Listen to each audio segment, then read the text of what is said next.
hope that you're in a safe spot right now. We did everything we could to make sure that you were safe because we value you so much. Well, thank you, Joy, and to everyone. And listen, Sunny and Anna are strong women, and I know they're fine, but it really also does speak to the fact that they're vaccinated, and vaccines really make all the difference, because otherwise we would be concerned about hospitalization. Strong women, and I know they're fine, but it really also does speak to the fact that they're vaccinated, and vaccines really make all the difference, because otherwise we would be concerned about hospitalization. Strong women, and I know they're fine, but it really also does speak to the fact that they're vaccinated, and vaccines really make all the difference, because otherwise we would be concerned about hospitalization. That the product, the vaccine, is effective and safe. Talk, if you can, for a moment about the safety. What have you learned about serious side effects in this vaccine? There are very rare. There are side effects, and some of them serious, but they are very, very rare. And what can you tell us about the effectiveness of the drug? We know it was 95% against guarding against infection back in those initial trials, now down to 91%. Is this a one-way trip downward for this vaccine?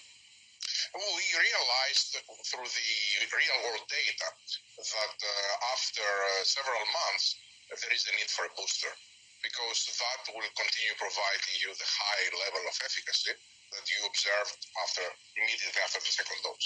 As you know, we're seeing a lot of companies and institutions right now moving toward the test. But, we have approximately 90% of our people already vaccinated, fully vaccinated. Do you anticipate, or maybe stay up at night thinking about the possibility you're going to have to go back in the lab at some point and come up with something better? Oh, yes, and we do that constantly.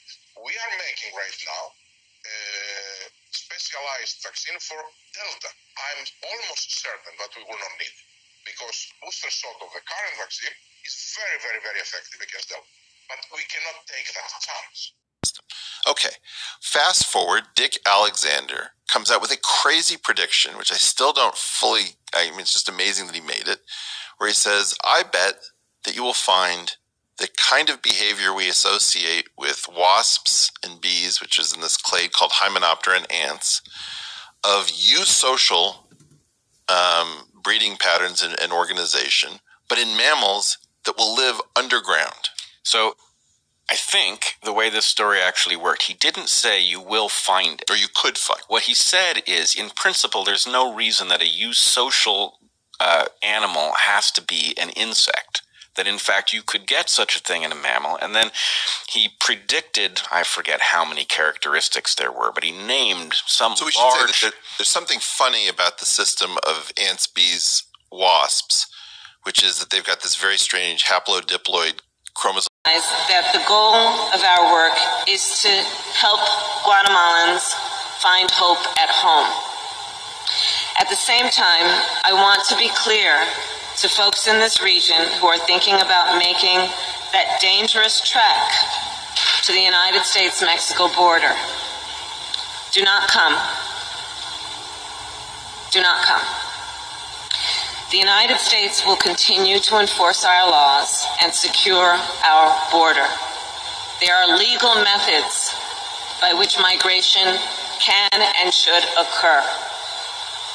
But we, as one of our priorities, will discourage illegal migration.